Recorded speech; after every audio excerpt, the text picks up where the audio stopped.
Meu nome é Ana Isabel Santos e quero, em nome da organização deste 4º Fórum Internacional de Pedagogia, dar as boas-vindas a todos os presentes. Em primeiro lugar, gostaria de dar as boas-vindas àqueles que vieram de longe e que conferem a este FIPED o seu caráter internacional. Este ano contamos com a participação de estudantes e docentes vindos do Brasil e com a participação de estudantes e docentes vindos do continente português, e é com muito gosto que os recebemos aqui. Em segundo lugar, e não menos importante, gostaria de dar as boas-vindas àqueles que estão geograficamente mais próximos aos alunos e aos docentes desta Universidade dos Açores, em particular aos alunos e colegas do campus de Angra do Heroísmo, e desejar que estes 2 dias de fórum sejam extremamente produtivos em termos de partilha de conhecimentos e de experiências de investigação.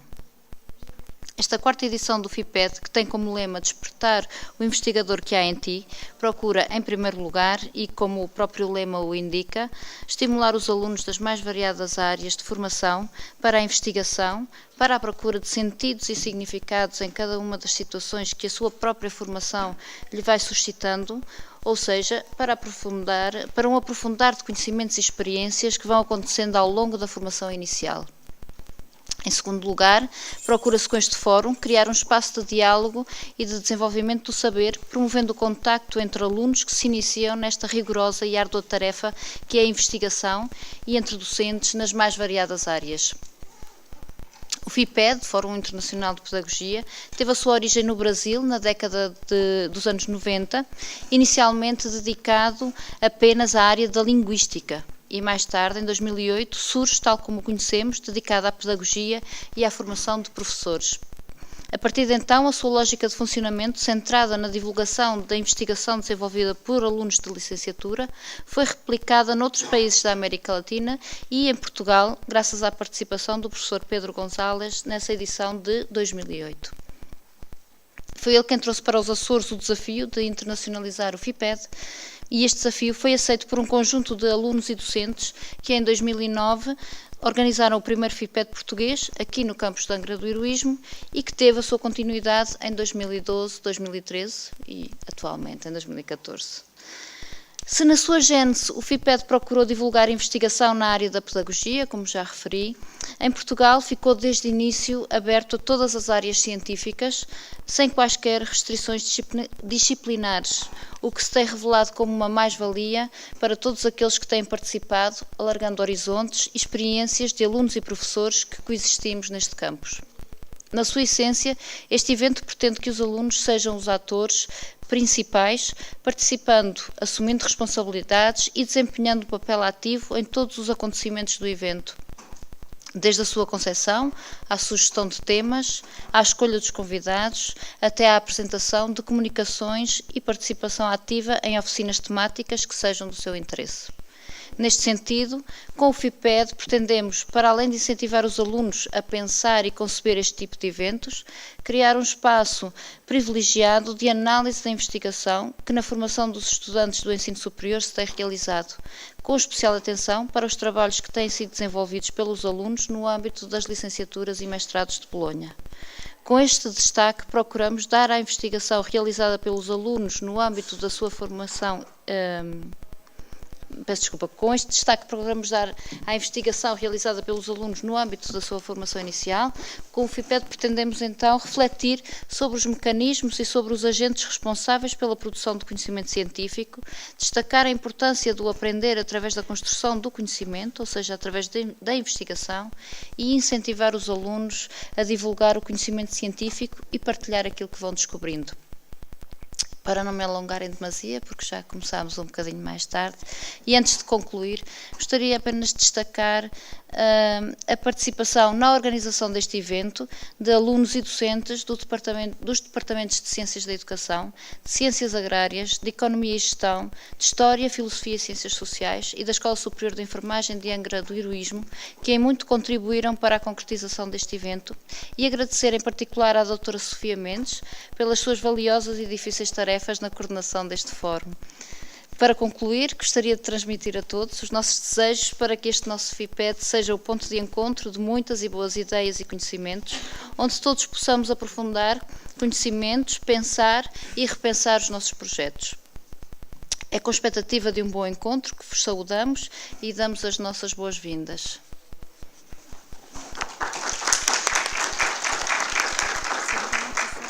Eu passo agora a palavra à Melânia Pereira.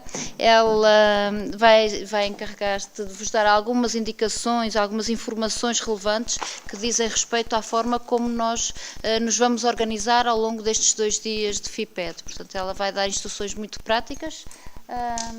Agradecia que tivessem atenção.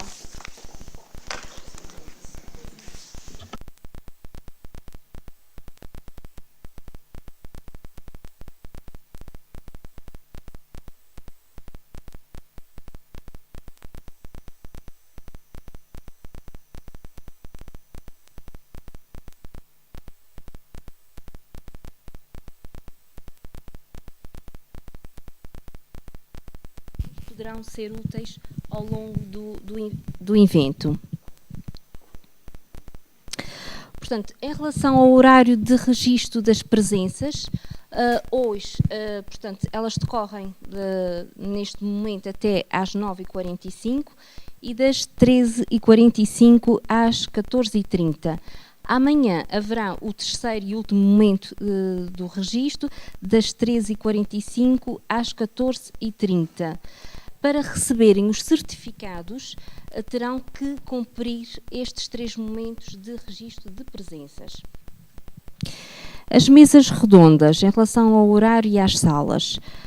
Hoje, o horário às 14 horas, nas salas 3.4 e 3.7, onde serão abordados os temas investigação, nutrição e saúde humana e investigação para a transformação da realidade, investigação de desenvolvimento. As oficinas, as salas das oficinas estão afixadas nos placares junto da mesa de recepção, que está no hall da entrada principal. Portanto, se houver mesmo alguma alteração ao longo do programa, serão devidamente informados e no placar irá constar essa informação. As comunicações.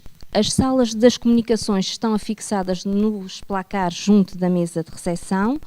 As comunicações terão que ter a duração de 15 minutos e antes da comunicação, portanto, os comunicadores deverão se dirigir à pessoa que está ao pé do computador para entregar a sua comunicação. E terão 10 minutos estritamente 10 minutos para a apresentação da comunicação, 15 minutos para entregarem antes a comunicação e 10 minutos para fazerem a comunicação. Após a comunicação, segue-se o debate e é pedido aos grupos que permaneçam na sala até ao fim do mesmo. Temos também a parte dos prémios. Será eleita a melhor comunicação pelo público, à qual será atribuída um prémio. Por isso é importante que estejam amanhã no Fórum de Conclusões, pelas 17 horas, para a entrega dos prémios. A entrega dos certificados de participação e comunicação serão enviados por e-mail para o e-mail que foi dado pelo grupo na altura da inscrição ou do envio do resumo do trabalho. Também vamos ter um coffee break para relaxar, que será aqui no piso superior, no hall no piso superior. E temos, como já devem ter reparado, uma excelente exposição de cerâmicas da artista Cecília Ribeiro. Daí o pedido, como são peças muito frágeis, que tenham cuidado para que não haja nenhum acidente. E temos a grande noite cultural, hoje à noite, portanto, onde há arte, música, teatro, e fica aqui o convite para que possam mais daqui a bocadinho ver no cartaz todo o elenco que irá constituir a noite. Bem, e só me resta desejar a todos um excelente FIPED e muito bom trabalho.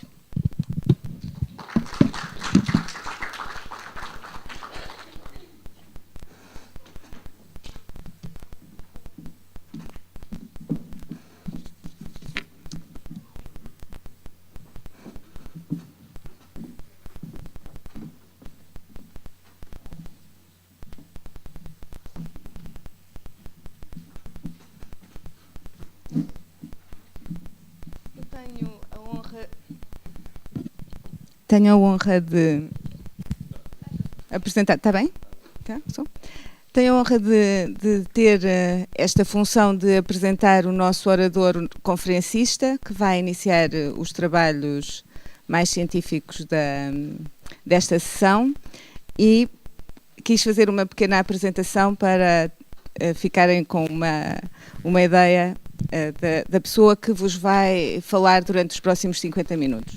Portanto, Nuno Miguel Ornelas Martins nasceu na Ilha Terceira e depois licenciou-se na Universidade Católica no Porto e fez outros estudos de mestrado e doutoramento na Universidade de Cambridge no Reino Unido. Teve este percurso académico muito interessante, praticamente baseado nestas 3 cidades europeias. Em relação ao ensino, neste momento é professor auxiliar de Economia do Departamento de Economia e Gestão da Universidade dos Açores.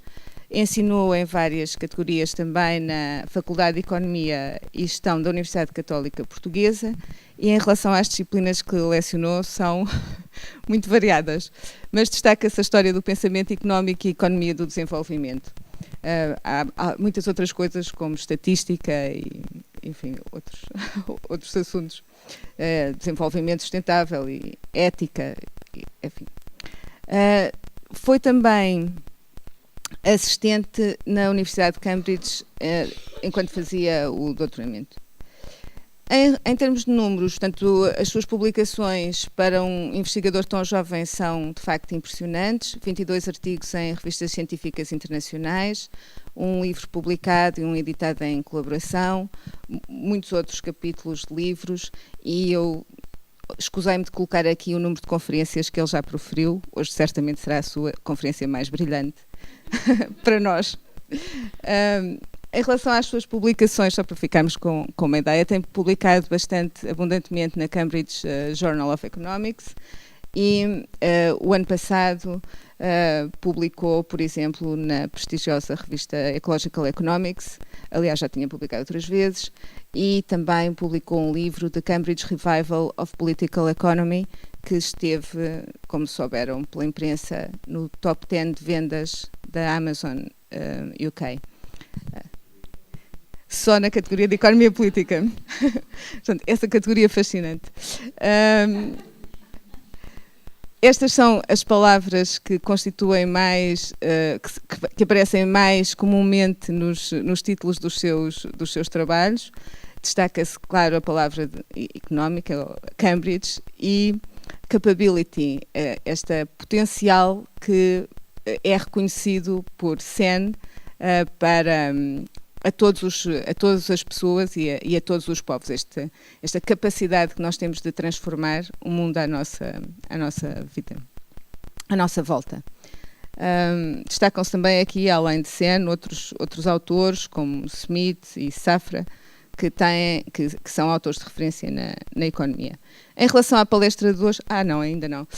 Pronto, tem aqui imensos prémios e bolsas que foi recebendo ao longo dos anos, uns por ser um aluno brilhante, outros por ter produzido publicações muito interessantes na sua área. Em relação à palestra de hoje, o Estatuto Epistemológico das Ciências Sociais, do que nos vai falar é da inclusão ou não das ciências sociais em ciência, até que ponto é que a ciência comporta as ciências sociais, quais são os métodos que distinguem, ou como é que nós podemos distinguir as ciências sociais das ciências naturais, faz sentido essa distinção. Portanto, são temas muito interessantes e eu estou ansiosa por ouvir. Muito obrigada.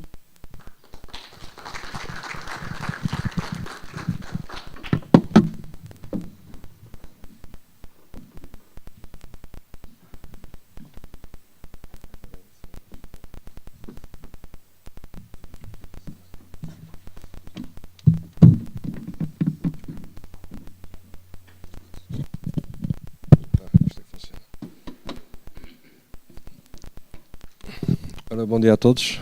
Eu queria começar por agradecer o convite para estar aqui presente no FIPED. Queria também agradecer a magnífica apresentação da professora Rosalina. Raras vezes foi uma apresentação tão bem feita que eu até acho que eu vou pedir depois para usar no meu currículo algumas coisas que pôs ali, que estão muito mais sistematizadas que aquilo que eu consigo fazer. E agora fico até um pouco preocupado, que eu não sei se vou conseguir corresponder às expectativas que foram criadas por uma apresentação destas. Mas vou tentar pelo menos aproximar-me daquilo que fica esperado depois de uma apresentação tão simpática. Ora bom, o tópico sobre o qual eu vou falar durante algum tempo, mas vou deixar no fim um bocadinho de tempo para perguntas, para as perguntas que entenderem fazer.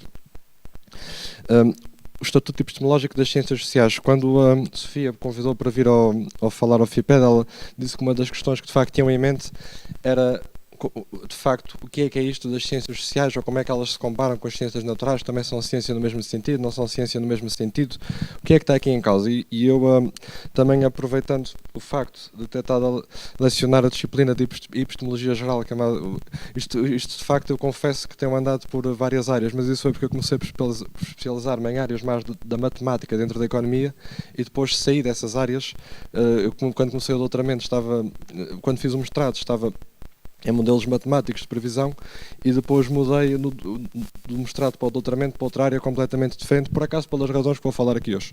Portanto, são as razões pelas quais fiz uma mudança para a história de pensamento económico, e isso acabou por levar de facto a ficar também com alguma especialização nas cadeiras matemáticas, da matemática aplicada, econometria, estatística, que vou lecionando, mas aquilo que são as áreas que atualmente trabalho mais tem mais a ver com a economia e filosofia, portanto, tanto as histórias de pensamento económico, a história económica, e aquilo que vou falar hoje.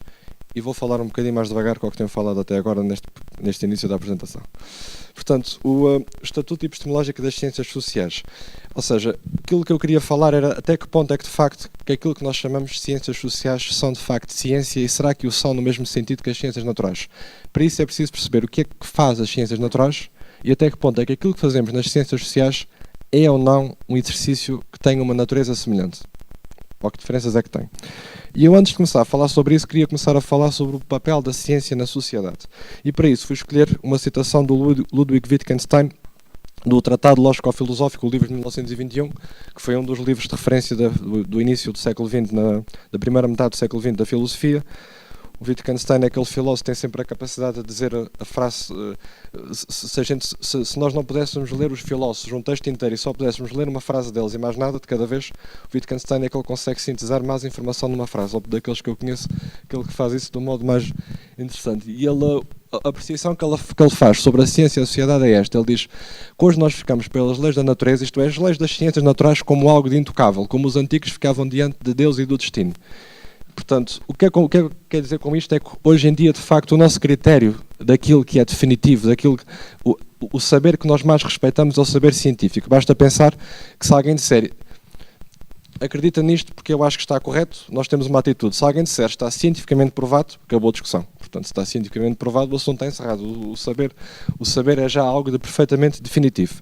E o que o Wittgenstein acha sobre isso, portanto, é esta frase, ambos têm e não têm a razão, que é uma frase que ele não desenvolve, mas ele diz a ideia dos antigos que ficavam diante de Deus e do destino era mais clara, porque reconheciam que havia um limite para o conhecimento. Enquanto no novo sistema nós temos que dar a ideia que tudo está esclarecido. O que é que ele quer dizer com isto? Quer dizer que os antigos que ficavam-se, portanto, como ele diz, em que o que Deus tinha dito, a palavra de Deus, a Bíblia era a palavra última, tinham a noção que havia coisas que eles podiam conhecer e coisas que eles não podiam conhecer. E que a nossa nova mentalidade, que tem essa veneração pela ciência, por vezes tem a ideia que nós vamos conseguir perceber tudo. E aquele ele põe o tudo em itálico, portanto ele sublinha, dá a ideia que tudo tem que estar esclarecido. A única razão pela qual eu coloco aqui esta citação é só para percebermos de facto o papel da ciência na sociedade. A ciência é o saber da modernidade, o saber último, tal como a teologia era o saber último na Idade Média Europeia, e tal como a filosofia no período pós-socrático é também o saber último para a Grécia Antiga. Portanto, ciência, e principalmente as ciências naturais, são aquelas que nós mais respeitamos como aquelas que têm conseguido física, primeiro a física, depois a biologia também, os avanços mais notáveis, a química também muito importante na transição do século XIX para o século XX, com até para criar as transformações do petróleo que são necessárias para usar o motor de combustão interna e tudo o que nós usamos atualmente nos nossos automóveis. E o que é que levou, o que é que resulta disto, deste enorme respeito pela ciência? A dada altura nós temos que a própria filosofia quis ser ciência. Isto é, a própria filosofia, aparece este movimento do positivismo lógico de autores como o Carnap e o Reichenbach, que vão de facto achar que a própria filosofia faz-se do modo científico. Isto é a corrente da filosofia analítica, que se nós virmos também os artigos que são publicados, por vezes já lá mais quantificadores modais e lógica modal e coisas do género do que propriamente aquilo que nós associamos à filosofia. E surge também aquela ideia da separação entre factos e valores, que é uma coisa que agora está-se, depois tardiamente, acabou-se por pôr mais em causa, mas a ideia é que a ciência lida com factos, não com valores. A ciência é estudo de factos empíricos, esquecendo um pouco que aquilo que preside à nossa procura desses factos são sempre valores epistémicos, ou mesmo morais por vezes. Mas existiu essa tendência. E o que é que, nesse empreendimento que é a ciência, o que é mais saliente à nossa percepção? Aquilo que é mais saliente na nossa percepção é a matemática. Isto é, quando nós olhamos para um artigo científico, nós vamos ver lá modelos matemáticos e palavras, muitas vezes. Estou a falar de um artigo das ciências naturais da física. Mas no nosso discurso do dia-a-dia, nós não usamos matemática, nós usamos palavras. E, portanto, quando nós olhamos para um artigo científico, aquilo que nos chama mais a atenção como algo de diferente é a matemática. É como se agora entrar aqui uma pessoa na sala com o cabelo pintado de azul fluorescente. Essa característica de azul fluorescente pode ser a característica menos importante da pessoa, mas é aquilo que é mais saliente, porque é aquilo que é mais diferente do resto que estamos a ver. E, portanto, aquilo que salta à nossa percepção como o aspecto mais definidor da pessoa nesse primeiro momento é esse cabelo azul fluorescente. Claro que isso é uma percepção meramente superficial, pode ser a coisa menos importante da pessoa, mas é aquilo que nos chama a atenção. E aquilo que salta a atenção da mente comum, quando olha para as práticas científicas das ciências naturais, aquilo que surge como mais estranho àquilo que é o nosso discurso ordinário do dia-a-dia é a matemática. E isso gera essa tendência para nós pensarmos que a ciência é matemática. Tanto é que o Galileu diz que o grande livro do universo é escrito em linguagem matemática. Portanto, gera-se a percepção que a matemática é que é definidor de ser ciência. E esta percepção, por exemplo, na área de economia, é uma percepção perfeitamente disseminada e quase inquestionável. E está a passar agora para as outras ciências sociais. E esse é que vai ser realmente o tema do que eu venho aqui falar. Agora, como é que surge a matemática, por exemplo, como é que a matemática começa de facto a ser muito útil? Então, os gregos, os babilónios, os sumérios, os egípcios, todos usavam matemática. O Newton, por exemplo, achava que a matemática dos sumérios e dos babilónios era superior à nossa, por razões que eu não vou aqui discutir, mas estão um pouco implícitas num artigo que fiz com o professor Félix Rodrigues sobre essa matéria da matemática, mas não é o tema que vou tratar aqui hoje. Mas a matemática, de facto, os grandes momentos na modernidade em que a matemática começa a ser uma área que a matemática começa a trazer-nos grandes resultados é na astronomia. O Newton está a usá-la, nesse processo inventa o cálculo diferencial. O Gauss também inventa o método da regressão linear para estudar os planetas. E depois esses métodos da matemática começam-se a expandir da astronomia para outras áreas da física e da química. Porquê? Porque em laboratórios criam sistemas fechados, e nesses sistemas fechados, que são criados no contexto da experiência laboratorial, consegue-se, isolando a realidade de todos os fatores extrínsecos, criar padrões de regularidades constantes nas quais nós podemos depois identificar as constantes matemáticas. Porque a matemática funciona quando há constantes. Por muitas variáveis que a gente queira pôr, se tudo for variáveis e não houver nenhuma constante em última análise, a matemática já não está lá a fazer nada. Portanto, a matemática pressupõe de facto estas regularidades que existem na astronomia. O Newton e o Gauss desenvolveram sua matemática com base nisso, e reparem, desenvolvem a matemática não pela matemática em si. Os grandes matemáticos, aqueles que realmente gostam de matemática, desenvolvem a matemática olhando para a realidade e procurando uma matemática que se adapte a essa realidade. Não pegam numa matemática pré-definida na esperança que se vai aplicar tudo e mais alguma coisa. Portanto, o cálculo diferencial é uma ideia que surge ao Newton quando ele está a estudar os planetas, tal como a regressão surge ao Gauss quando ele está a estudar os planetas. E depois, nos laboratórios, em sistemas fechados, continua-se de facto a aplicar a matemática. Mas qual é o objetivo da matemática? O objetivo da ciência, em última análise, é identificar as estruturas que estão por detrás dos eventos que nós observamos. Portanto, quando nós usamos matemática, nas várias áreas, nós queremos identificar estruturas. Eu falei um bocadinho na astronomia, mas a física não está apenas a estudar os corpos celestes, está também a estudar as estruturas atómicas e subatómicas. Esses átomos, isto aqui também tem pressupostos filosóficos, porque pressupõe que o mundo é atomista. A teoria das cordas já não pressupõe que o mundo é atomista, portanto há sempre pressupostos filosóficos e valores que estão aqui por trás. Portanto, mas a física de partículas pressupõe uma ontologia atomista, nesse caso. Não pressupõe, porque começa já, naturalmente, percebe que o átomo está relacionado com outras coisas, mas estas coisas muitas vezes acabam por não ser discutidas. Mas o objetivo da ciência, é isso que eu quero dizer, é identificar estruturas. Portanto, na física nós identificamos estruturas atómicas e subatómicas, também estudamos planetas noutras áreas da física, sobre essa área, que se quiserem fazer alguma pergunta, fazem depois aqui ao professor Félix, que ele é que é o especialista em física. Portanto, se depois estes átomos organizam-se em moléculas, e a química tem por objetivo estudar essas estruturas moleculares, aí se tiverem perguntas, perguntam aqui à doutora Sofia, que ela é que é da química, não é? E portanto, essas moléculas depois organizam-se em células e a biologia estuda essas células, essas estruturas celulares e orgânicas. E as ciências sociais, se quiserem ser uma ciência, a questão fundamental é perceber que o objetivo é estudar as estruturas humanas e sociais. Isso é que faz a ciência. Portanto, a matemática é um método para identificar estas estruturas. É isto que o cientista está a fazer, e já várias ciências vão se diferenciando em função das estruturas que estudam. O físico estuda determinadas estruturas, o químico estuda outras. O químico consegue usar a matemática porque em laboratório passa muito tempo a construir as condições de isolamento para conseguir que os métodos matemáticos sejam adaptáveis à sua situação. Mas o químico já não tem, como na física, planetas que se comportam, pelo menos no nosso prazo de vida, que em comparação aos prazos de vida do universo é um instante, já não tem sistemas que são naturalmente regulares, portanto tem que criá-los no laboratório. O biólogo ainda tem mais dificuldades. O Darwin tem que ir no Beagle, para as Ilhas Galápagos, encontrar um sistema que esteja relativamente isolado para poder ver as suas teorias, e não usou matemática nenhuma para isso. Portanto, se a ciência for matemática, o Darwin não é cientista porque ele não usou, porque ele, tanto no livro de 1859, A Origem das Espécies, como depois do de o livro que ele depois faz, o de 1872, ou 72 é a redução da origem das espécies, que ele faz sobre a The Descent of Man. Esses livros não, eu pelo menos tenho os livros em casa, não encontrei ainda lá nenhuma equação, mas pode ser que não tenha visto bem. Encontro muitas ilustrações, principalmente no segundo livro, há muitas ilustrações de desenhos, etc. E as ciências sociais, de facto, se quiserem ser ciência, parece-me que o que teriam a fazer era estudar as estruturas humanas. O que é que são as estruturas humanas? São as famílias, as empresas, os bancos, isto é, fazer ciência social, por exemplo, na área da economia, seria perceber como é que funcionam as empresas atualmente. Perceber que hoje em dia, ao contrário do século XVIII, já não estamos num mundo de pequenas e médias empresas como o Adam Smith estudava, estamos num mundo de grandes empresas multinacionais que controlam e estruturam os vários setores da economia, e perceber a estratégia dessas empresas, os seus mecanismos de administração, etc., é muito mais científico do que fazer um modelo, se o modelo não nos ajudar a perceber essas estruturas. Porque o objetivo da ciência é descobrir essas estruturas.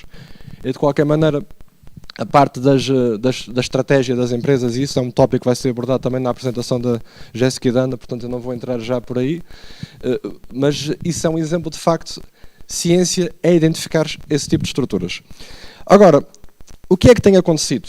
O que tem acontecido é que, de facto, apesar do que a ciência faz ser encontrar estas estruturas que estão por trás dos eventos observados, e estando nós, eu peço desculpa, eu vou olhando para aqui, mas é para controlar as horas, não é para ver se alguém me ligou, porque eu, como não uso o relógio, tenho que ir vendo por aqui.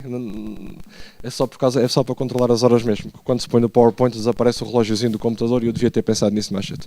Ora bom, o que é que acontece então? O que nós temos é que, de facto, a ciência procura estruturas, mas como o aspecto mais saliente das práticas científicas que nós respeitamos é a matemática, é o tal cabelo azul fluorescente, a tal característica que para a nossa percepção de senso comum se torna mais distintiva, nós tendemos a pensar que fazer ciência é fazer modelos. E só é científico se tiver modelos. Quando aquilo que é fundamental na ciência não são os modelos. É identificar as estruturas, e o modelo é um método adequado, em alguns casos, para encontrar essas estruturas, mas noutros casos não é. Portanto, não é aquilo que caracteriza a ciência. É apenas um método que deve ser usado quando é útil. Quando não for útil, pode haver outros métodos mais apropriados para descortinar essas estruturas. E o que nós vemos é que, à medida que avançamos da física para a química, da química para a biologia, da biologia para as ciências sociais, a matemática vai sendo um método cada vez mais difícil de aplicar. Porque estamos a passar de sistemas fechados para sistemas cada vez mais abertos. Quando chegamos às ciências sociais, provavelmente precisamos de pouco mais matemática do que contabilidade, estatística descritiva e coisas do género. Análise de regressão, é uma coisa que o Gauss, que aplicava para planetas, nunca lhe passava pela cabeça que alguém, que depois que fosse a ver toda uma área, a aplicar isso, a todos os fenómenos sociais, como por exemplo a área da econometria e economia. Os alunos estão, não digam ao professor de econometria que eu disse estas coisas. Portanto, o professor de econometria sou eu, por isso é que a questão... Eles já sabem o que estão agora a ver uma parte da metodologia subjacente a isto. Portanto, o que é que acontece então? Identificação das estruturas como a ciência. E vamos agora ver o que é que diz... Isto é uma citação muito longa, mas eu vou tentar resumir o que é que está ali. O Keynes começou por ser matemático, ele começa por fazer um tratado sobre probabilidade em 1921, mas depois dedica-se à economia e à filosofia. Portanto, mas começa por estudar a matemática. E o Keynes era muito crítico, de facto, desta tendência para nós pensarmos que toda a análise científica tem que ser matemática. Precisamente por esta questão dos sistemas fechados. Ele vai dizer as probabilidades das coisas acontecerem estão permanentemente a mudar num sistema aberto. E o método matemático, portanto, ele até chama isto, ele chama os métodos que se usam nas ciências.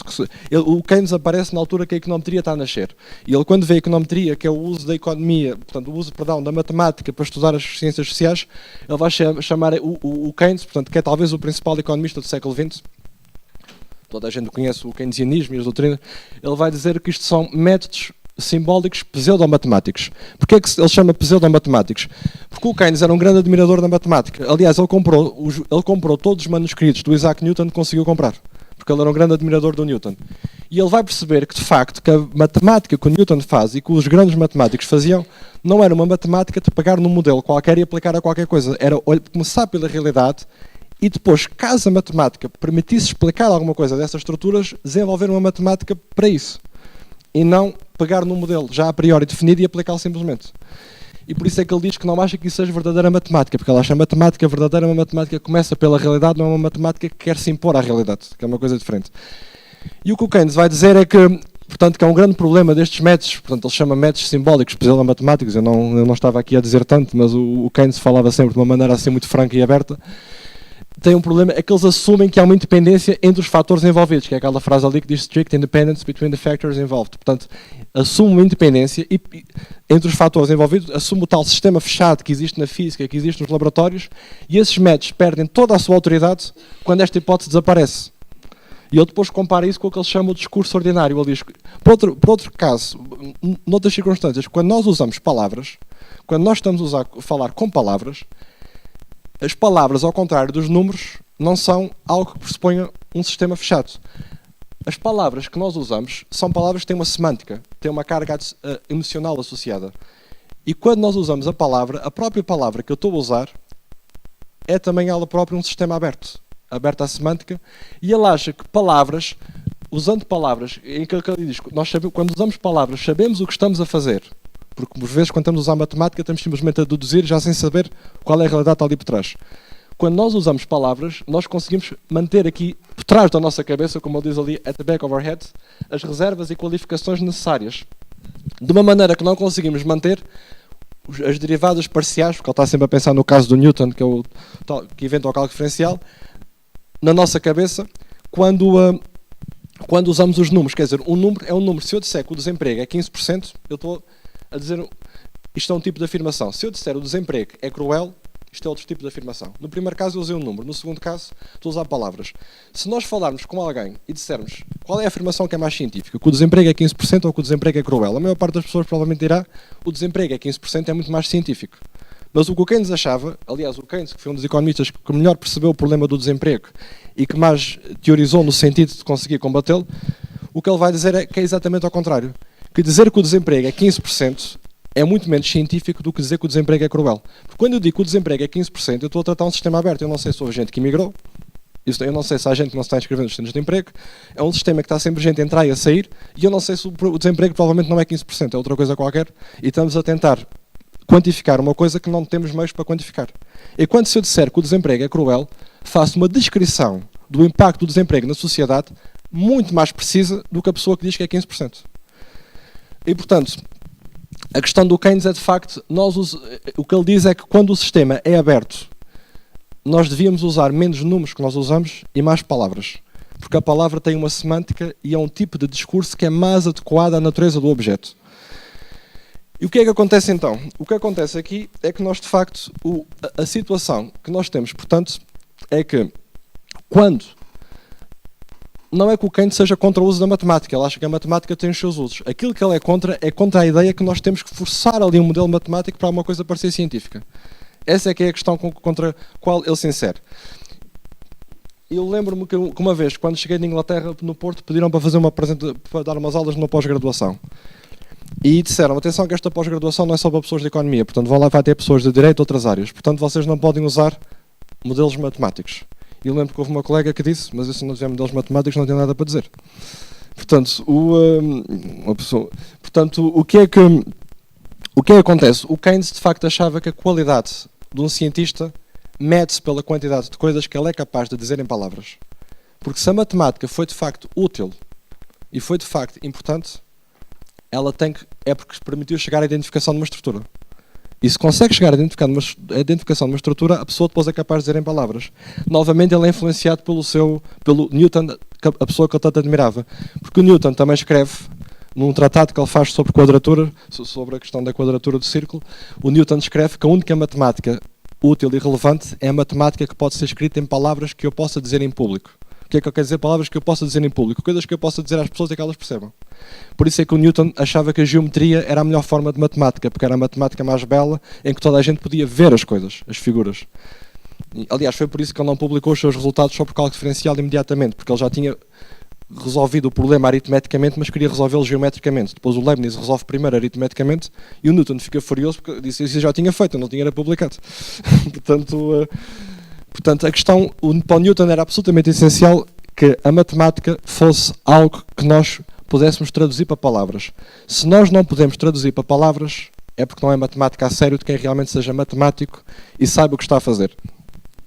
Portanto, a matemática é um método para chegar a estas estruturas. Quando é útil, é ótimo, mas não podemos cair no erro de ficar na superficialidade da matemática.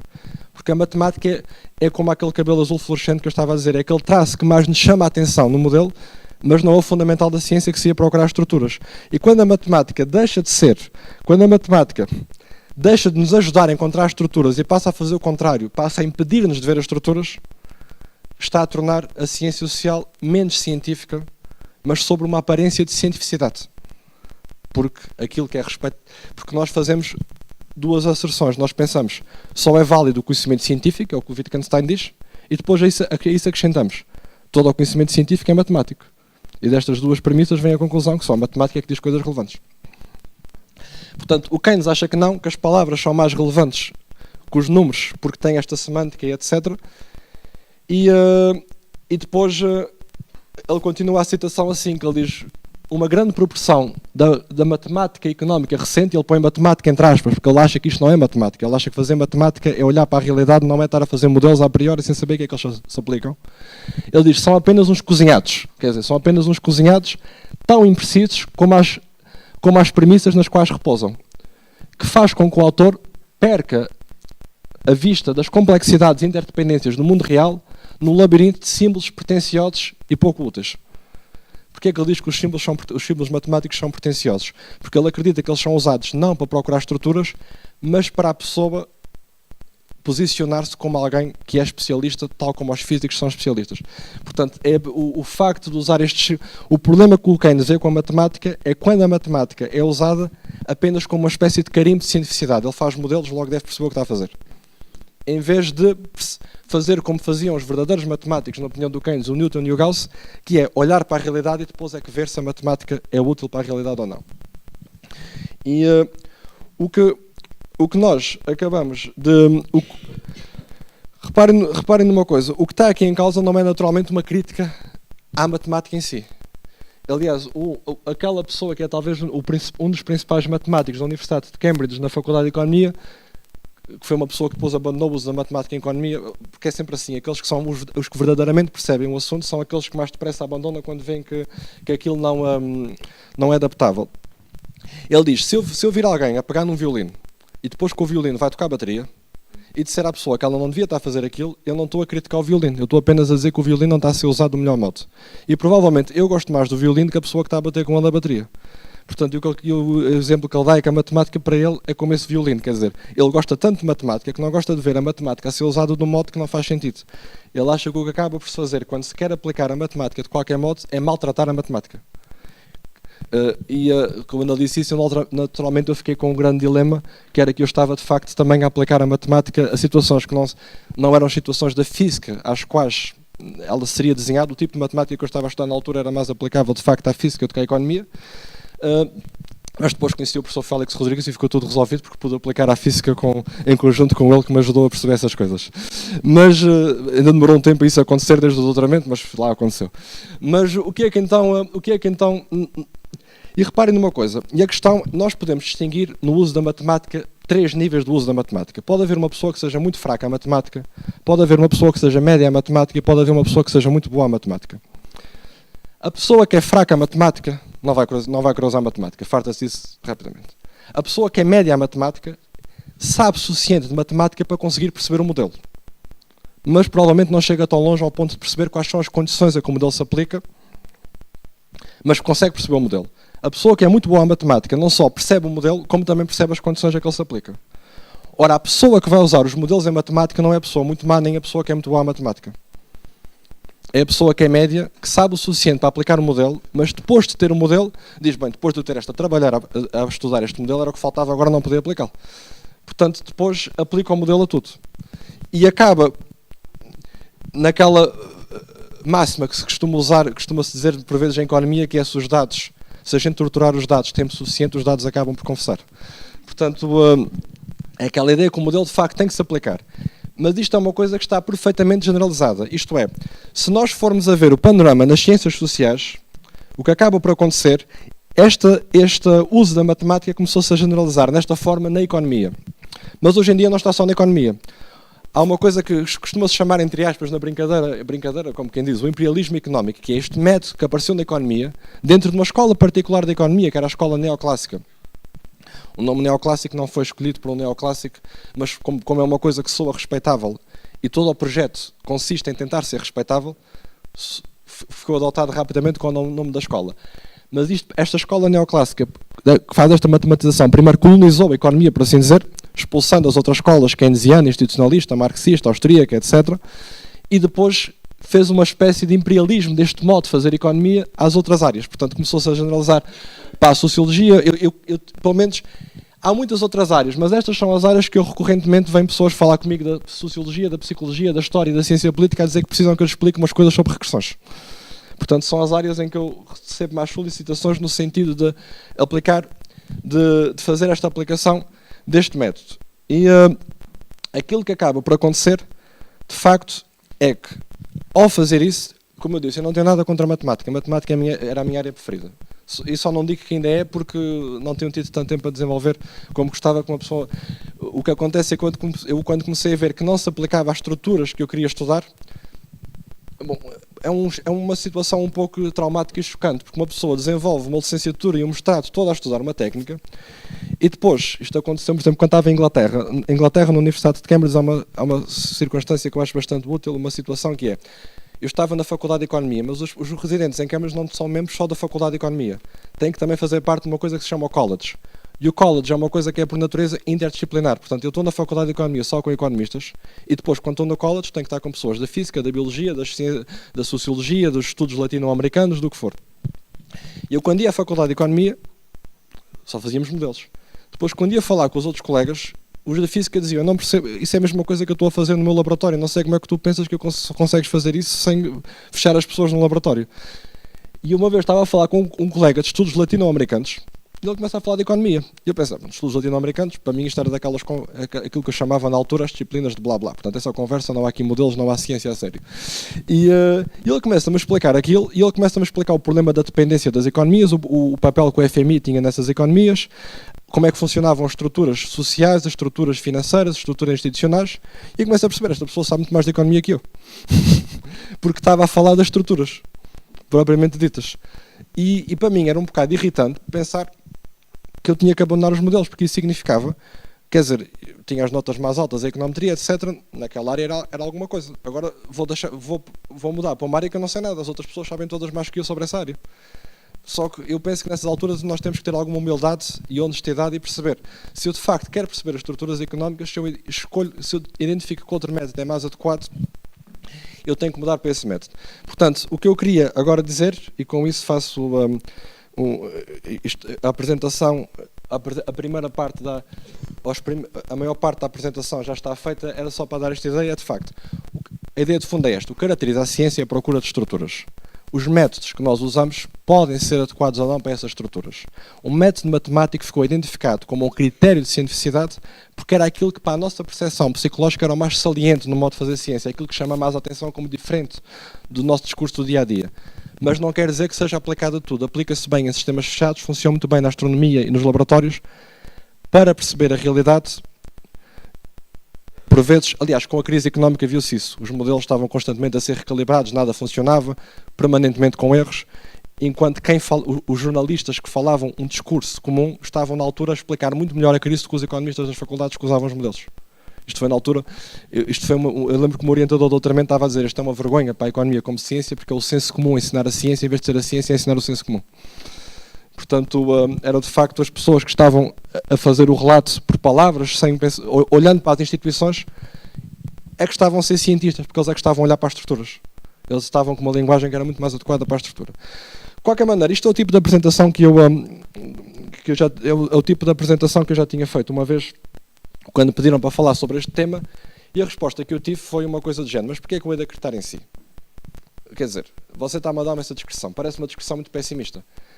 Porque é que, repare, há uma série de gente que recebe um prémio Nobel de Economia a fazer modelos matemáticos. Porque é que não é de acreditar mais em quem recebe o prémio Nobel? O prémio Nobel de Economia não é propriamente um Nobel porque não foi instituído pelo Alfred Nobel.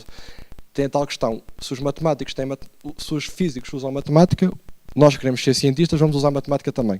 Se os físicos têm um prémio Nobel, o Banco da Suécia instituiu também um prémio Nobel para a Economia. Porque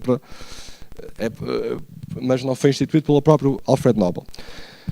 Mas uma coisa então que eu resolvi fazer para terminar a apresentação é dizer: bom, vamos ver então o que é que as pessoas que defendem a escola neoclássica dizem em sua defesa. Eu vou começar pelo Mark Bloch, que é uma pessoa da minha área, da história de pensamento económico, mas que posicionou-se na história de pensamento económico como uma pessoa que defende a escola neoclássica, que usa estes métodos e que defende este uso de métodos matemáticos.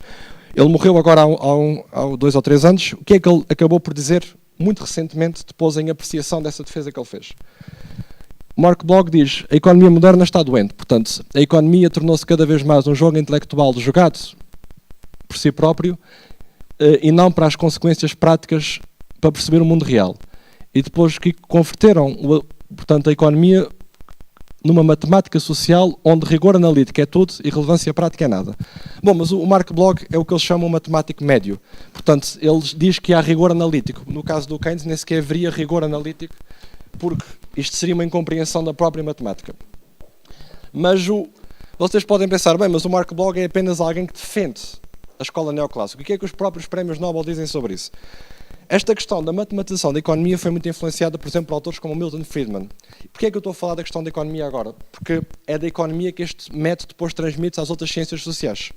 E o que eu penso que é interessante ver é quais são as reações que surgem na economia. Este método que agora está-se a expandir às restantes ciências sociais desta matematização do fenómeno. Portanto, o Milton Friedman, que foi um dos grandes defensores do uso dos modelos, ele foi buscar a ideia do instrumentalismo ao John Dewey, que é uma pessoa que tinha um pensamento bastante mais profundo sobre estas questões, mas o Milton Friedman, que ganhou o prémio Nobel, e põe Nobel entre aspas, que isto não é um prémio instituído pelo próprio Alfred Nobel, é um prémio que depois é uma certa colagem que há, mas o Milton Friedman, a apreciação que ele faz sobre isto, ele que sempre foi um grande defensor, ele fez esta apreciação em 99, que a economia tornou-se cada vez mais um ramo arcano da matemática em vez de lidar com problemas reais. Portanto, o prémio Nobel não diz uma coisa muito diferente daquilo que eu estive aqui a dizer. E vocês podem pensar: bem, é só um prémio Nobel. Eu, para dizer a verdade, eu tenho uma lista. Eu podia ter feito uma lista enorme. Ontem à tarde, estava a pensar até aumentar um bocadinho a lista, mas depois acabei por arranjar outras coisas mais interessantes que fazer do que acrescentar citações e resolvi, de qualquer maneira, até foi bom que isso tivesse acontecido, porque, para dizer a verdade, eu acho que a lista, como está, já está grande demais.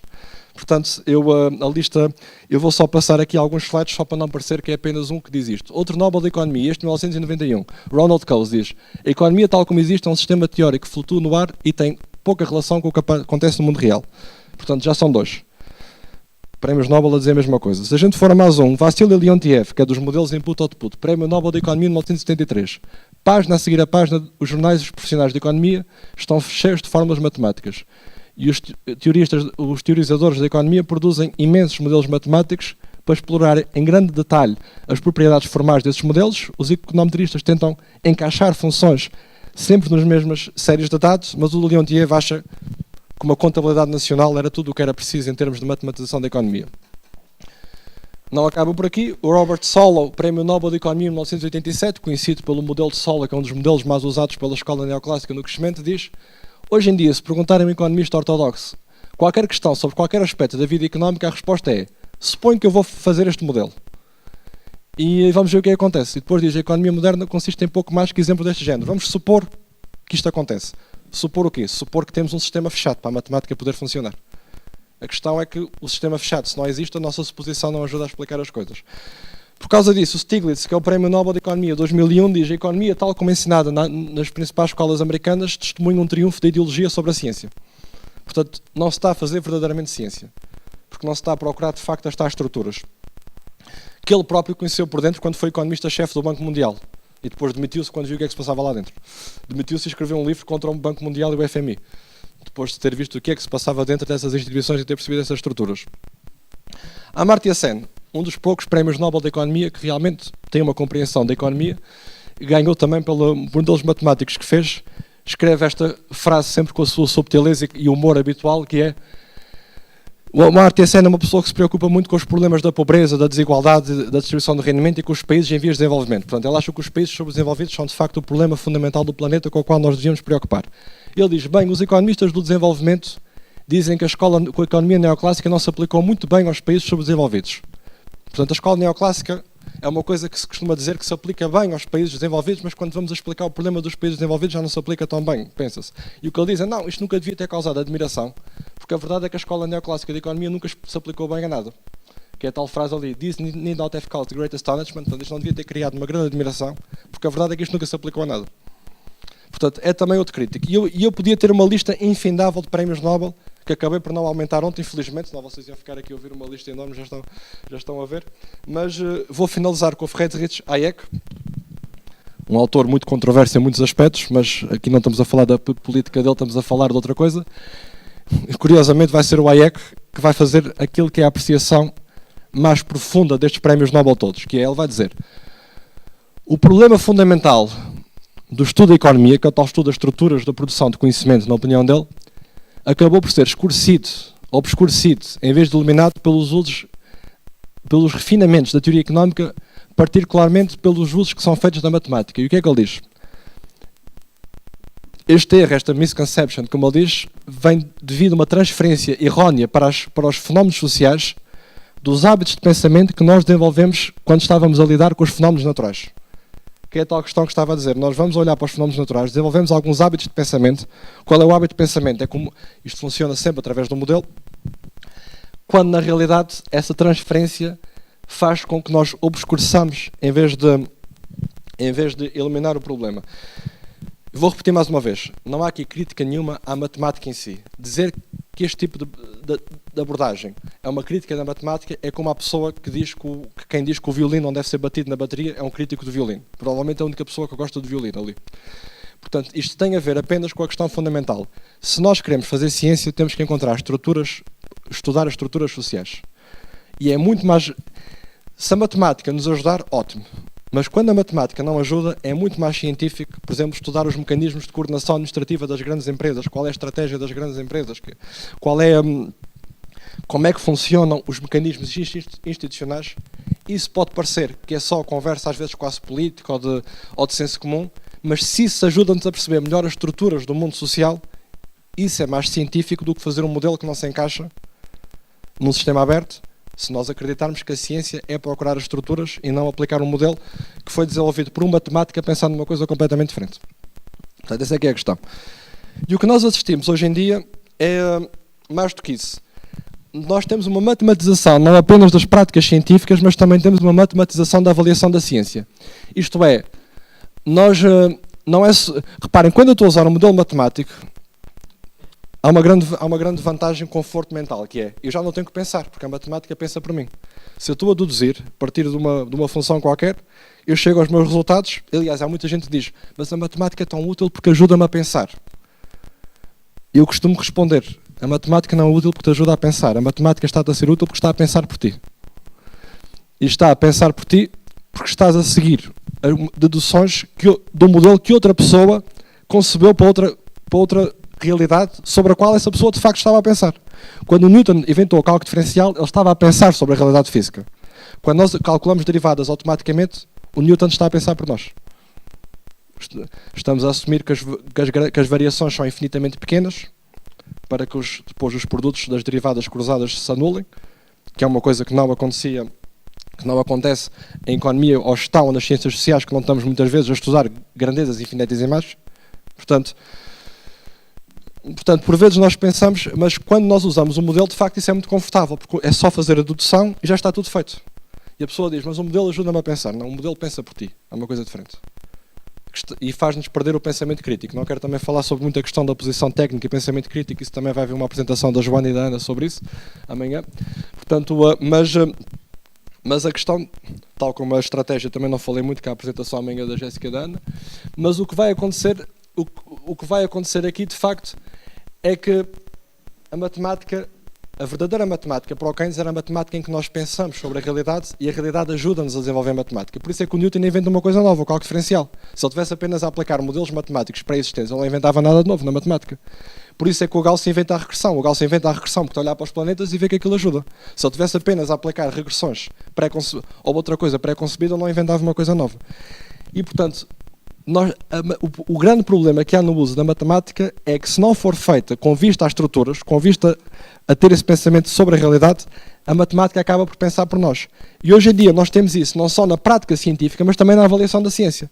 Porque hoje em dia os artigos são avaliados em função do chamado Impact Factor, que é uma métrica quantitativa. O que é que isso significa? Se uma pessoa publicar num jornal que tem Impact Factor alto, a pessoa é um gênio. Se publicar num jornal que tem um Impact Factor baixo, não é um gênio.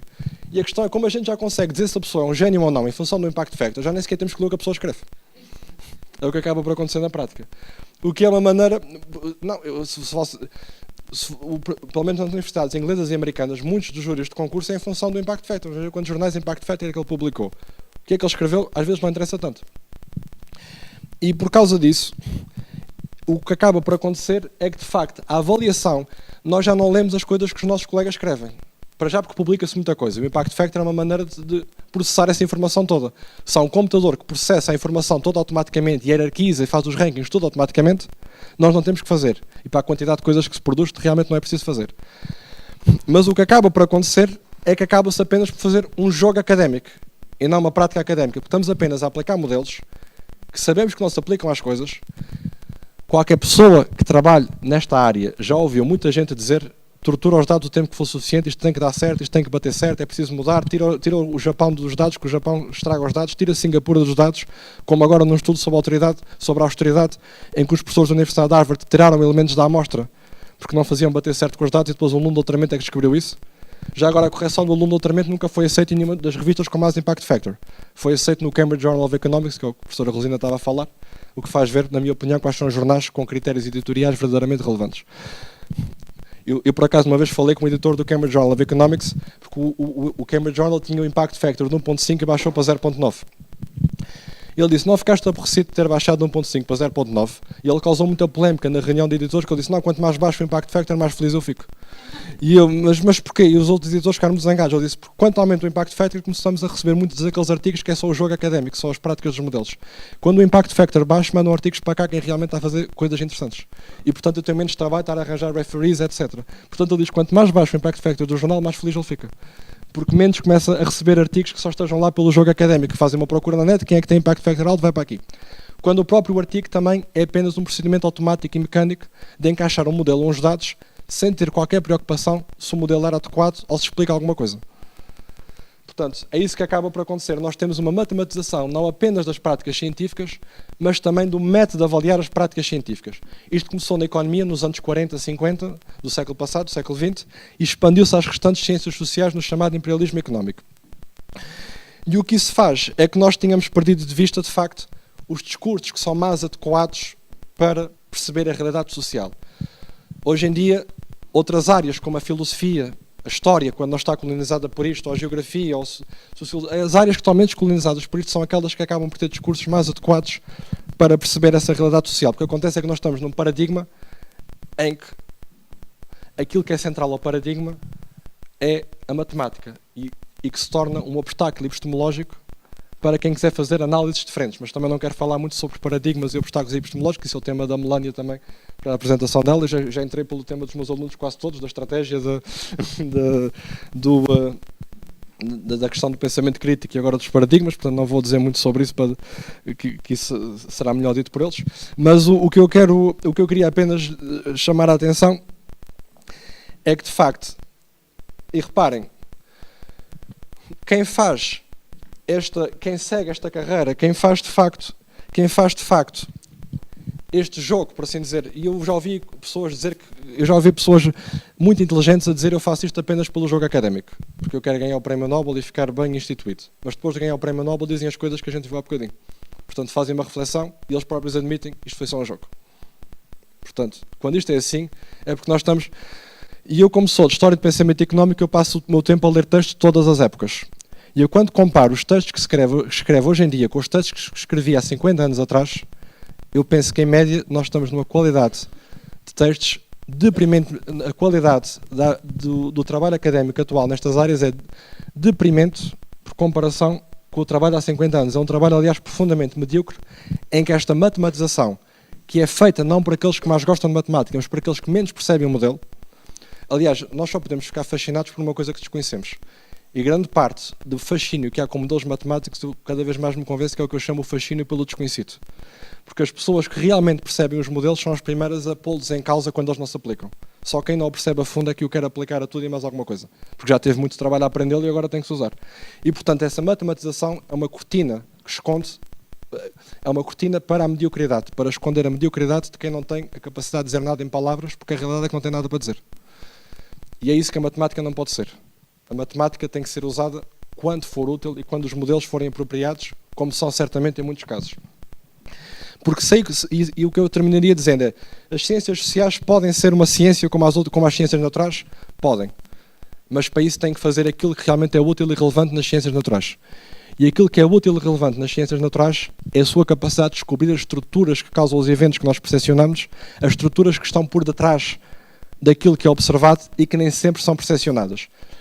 Mas para isso tem que olhar menos para a superficialidade, que é o modelo matemático, e mais para a profundidade, que é a estrutura que esse modelo procura descortinar. E perceber que tem que usar os métodos que forem mais adequados para chegar lá. Pode usar a matemática quando ela for adequada, porque o que acaba por acontecer é que, em sistema aberto, os modelos matemáticos que são úteis não são modelos muito complicados. São contabilidade, estatística descritiva, coisas desse género. E depois o economista e o cientista social ficam um bocado...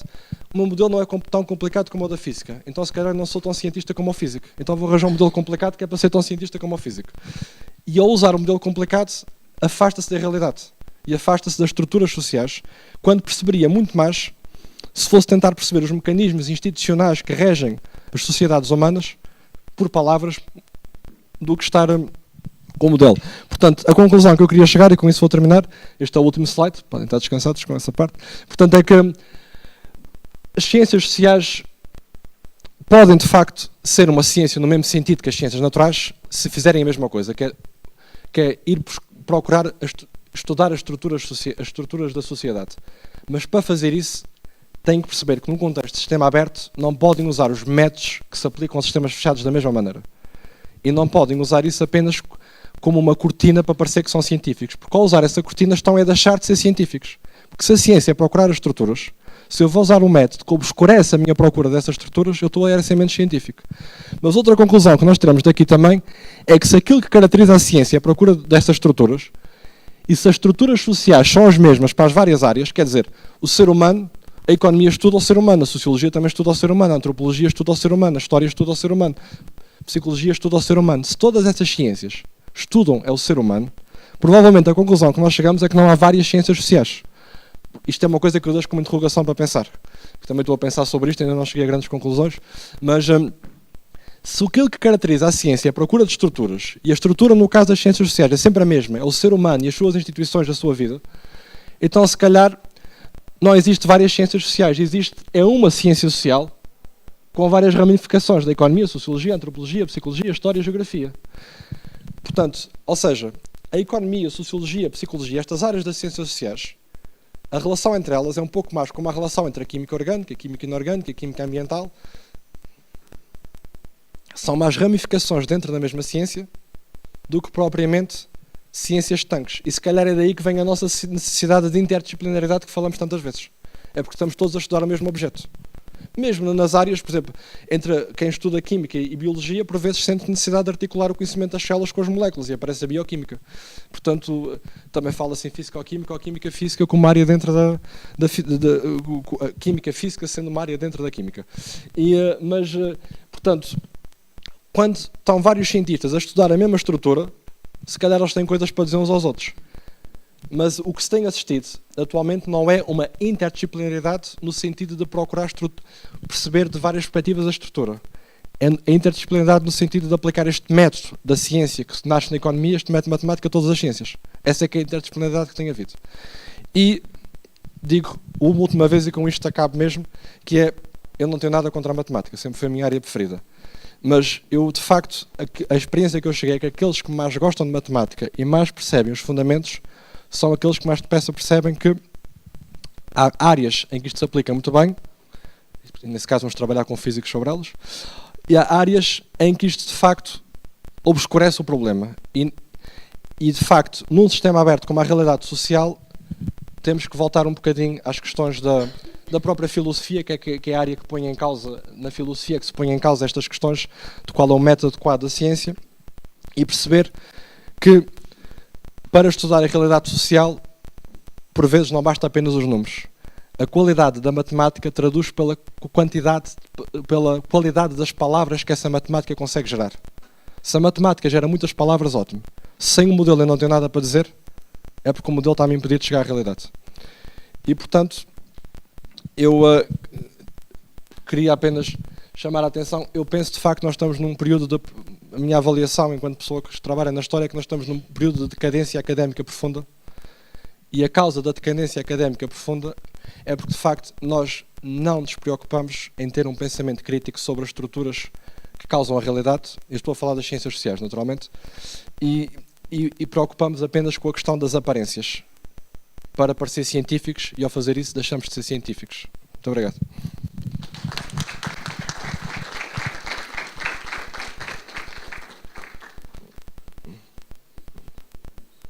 Se calhar vamos sentar agora.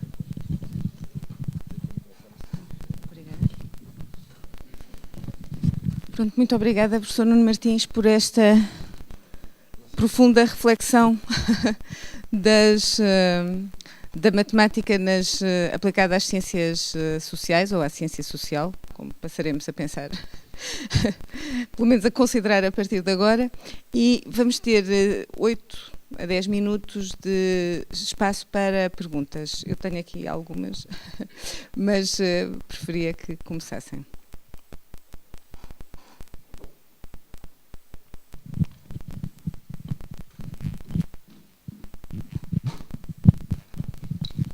Bom dia, eu sou Andréa Fetzner, sou professora da Universidade Federal do Estado do Rio de Janeiro, no Brasil. Queria agradecer à organização do FIPED por propor a conferência e agradecer a você, Nuno, as suas colocações. Eu tenho 2 questões. A segunda não imaginei que poderia fazer aqui no FIPED hoje, pela natureza do evento. Mas a primeira é em relação à busca das estruturas como um objetivo das ciências de uma forma geral. Eu, particularmente, estudo aprendizagem e sou professora, né? Trabalho com formação de professores, E vejo naquilo que eu investigo, nas minhas preocupações, a singularidade do processo de aprendizagem, né? Então, embora tenhamos muitas produções que falam das estruturas de aprendizagem, a singularidade é sempre uma questão presente, né, nesse campo de conhecimento. E complementando, tentando formular essa primeira pergunta, quando a gente lê as pesquisas sobre o universo hoje, né, e sobre, ao mesmo tempo, sobre os átomos, sobre as células, sobre, então, tanto as pesquisas que se dirigem ao universo, quanto as pesquisas que nos estudam internamente, a minha sensação é de que há um infinito, né, de novas descobertas, de novas formas de perceber, tanto o universo quanto o funcionamento humano na sua base biológica, né. E aí a minha tentativa de formulação da primeira pergunta é um pouco isto. O espaço da singularidade nessa busca das estruturas, né? E a segunda, que é uma brincadeira com você, porque eu assisto o Big Bang, a teoria, e gostaria de saber, ter uma vaga ideia, se possível, do que é a teoria das cordas, né, que você falou. E só com um economista português que tivesse a tua abordagem para poder fazer essa tentativa, né, de entendimento. Obrigada.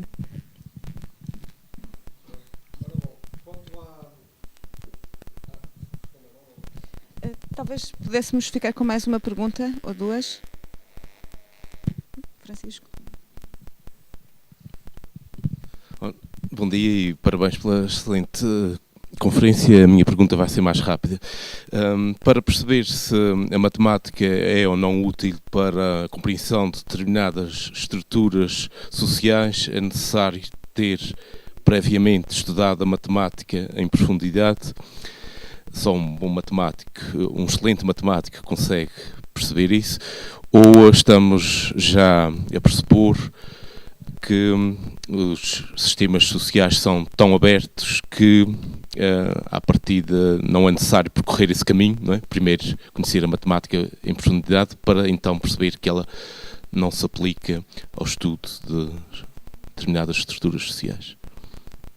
Eu vou começar pela segunda pergunta, porque tomei notas da primeira e não me vou esquecer enquanto a segunda não tomei notas, então é melhor responder antes que me passe. Mas eu penso que para estudar a realidade social, nos casos em que temos sistemas abertos, não é preciso conhecer a matemática em profundidade, não é? Porque o que eu estou a dizer é que ela de facto até pode ajudar. Agora, para perceber em que condições é que a matemática é útil e não é útil, para isso é preciso conhecer a matemática em profundidade.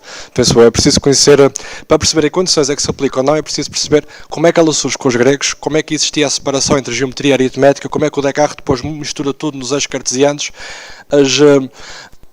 o facto de isso dar uma ilusão de certeza na matemática, quando na realidade essa certeza não existe, e portanto, eu penso que a resposta breve é essa. Para estudar a realidade social, se eu acabei de dizer que há muitos casos que são sistemas abertos que ela só nos desajuda, eu diria não é preciso de facto perceber. Uma pessoa, grandes historiadores, grandes geógrafos, grandes sociólogos, o Durkheim, aliás, os grandes economistas do século XVIII não usavam matemática e percebiam muito mais de economia que os prémios Nobel todos que eu citei, provavelmente. Portanto, talvez exceção ao Amartya Sen. Mas, portanto, essa seria a resposta. Para estudar a realidade social em sistema aberto, não, mas para perceber quando é que a matemática é útil ou não, eu penso que sim. Aliás, eu não criticaria tanto uma área se não fosse uma área que estudasse com algum pormenor, que acho que não seria responsável da minha parte.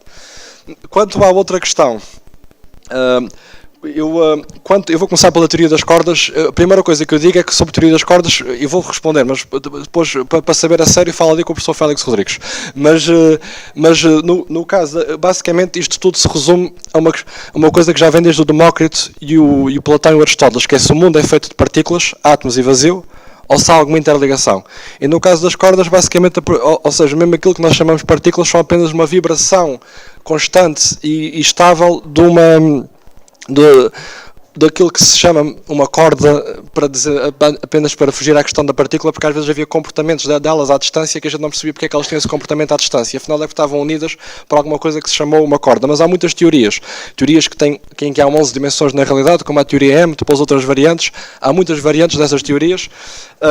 De qualquer maneira, nessa série Teoria do Big Bang, se vir aquela personagem Se vir aquela personagem no Sheldon, ele só acha que aquilo que for físico, quando ele fala de história, ele até às vezes diz outro personagem, ao Leonard, tu vais fazer história que tu não és bom o suficiente para a física.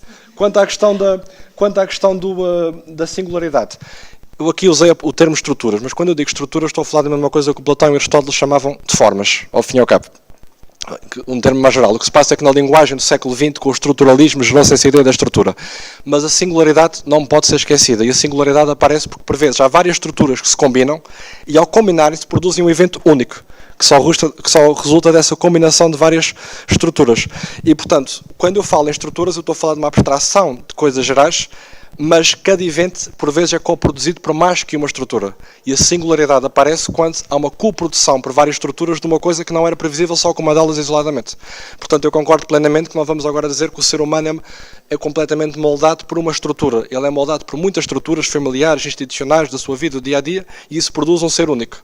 E que também, por vezes, é esquecido quando o modelo presume que os seres humanos são todos iguais, o agente representativo, que segue a mesma função de utilidade, etc. Portanto, cada ser é um ser único, obviamente, coproduzido por várias estruturas. Teríamos tempo para mais uma questão. Não, mas eu queria dar espaço às questões. A minha questão é um bocadinho mais banal.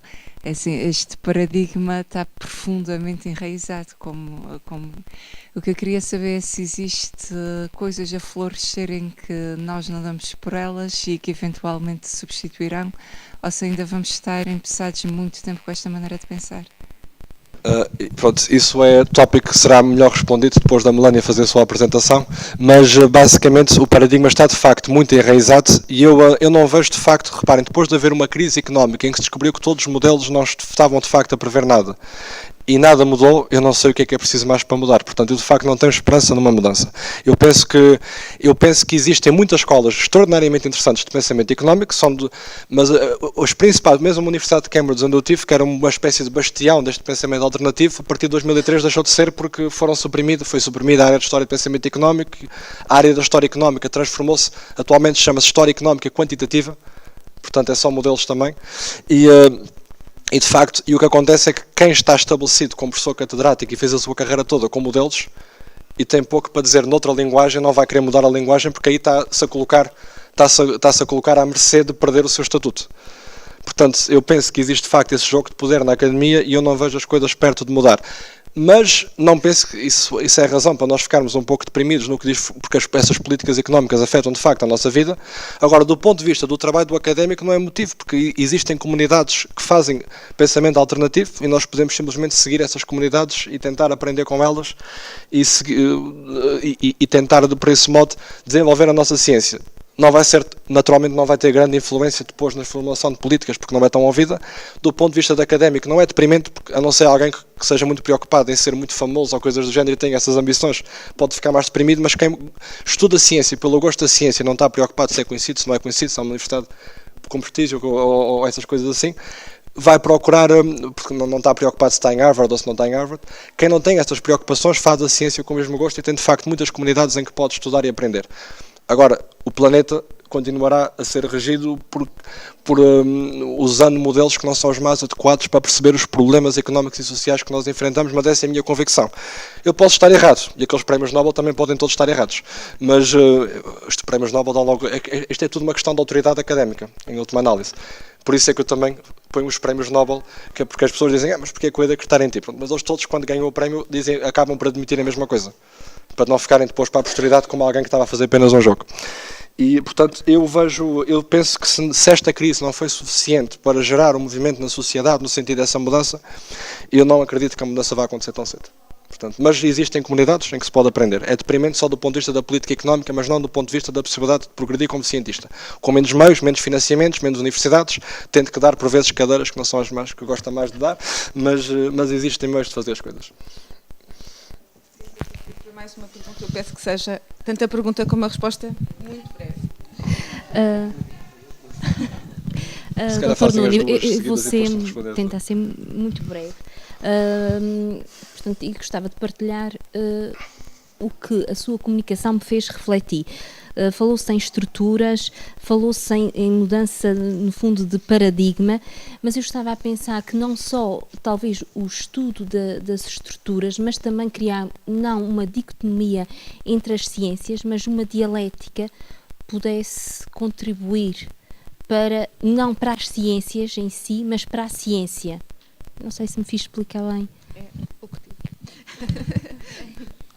Muito obrigado pela tua apresentação, Nuno, gostei imenso, mas fica-me uma dúvida e, portanto, essa dúvida tem a ver com a capacidade de previsão do que vai acontecer do ponto de vista da economia e só quero perguntar se sou ou não sou um bom economista fazendo o seguinte raciocínio.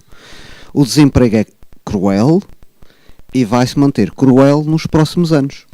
Ou seja, eu estou a fazer uma projeção por palavras de uma coisa que não sei exatamente o que é que ela quer dizer, porque o classifica a atualidade como cruel e o futuro como cruel. Isto tem algum sentido somente em termos de economia? Eu respondo primeiro ao Félix, faz todo o sentido, o desemprego é cruel e vai continuar a existir e a ser cruel. E isso é muito mais preciso do que eu dizer que é 15% e que daqui a um ano vai ser 17%, que depois vou falhar sempre a previsão. Portanto, é muito mais informativo. O professor Amartya Sen tem uma frase que eu não gosto de usar, mas ele diz: mais vale estar vagamente certo do que precisamente errado. O que ele quer dizer com isso é que se o sistema é aberto, eu também tenho que ter uma linguagem que consiga traduzir essa realidade aberta, e é mais honesto dizer que o desemprego é cruel do que ter a pretensão que eu sou um cientista que vai prever exatamente o que é no sistema aberto. Isso tem a ver com a questão da Melania e da dialética. Quando o Hegel começa a falar de dialética, a questão do Hegel é que o mundo está todo interligado. Mas o mundo está todo interligado, mas a minha capacidade cognitiva só permite olhar para uma parte do mundo.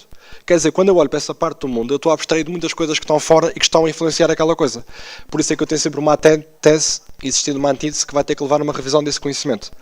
Portanto, a questão do sistema aberto é exatamente o que conduz ao sistema do Hegel, e é por causa disso que o Bertrand Russell rejeita o Hegel, porque ele vai dizer que então eu nunca consigo ter conhecimento preciso e eu quero um conhecimento preciso. Porque o Russell era um matemático que queria conhecimento preciso. Não era como o Newton, de facto. Agora, portanto, a dialética tem exatamente a ver com isto. Agora, quando diz a dialética, também pode estar dizendo outro sentido, que é como é que a matemática comunica com as outras áreas. Eu não tenho nada contra isso. O que acontece é que neste momento isso não está a acontecer. Mas não está a acontecer porque, se o critério de cientificidade é ser matemático, não há espaço nenhum para diálogo. Ou tem um modelo ou o artigo não é publicado. Portanto, certamente isso que a Alemanha está a dizer é exatamente o que é preciso. Mas é exatamente o que não está a acontecer.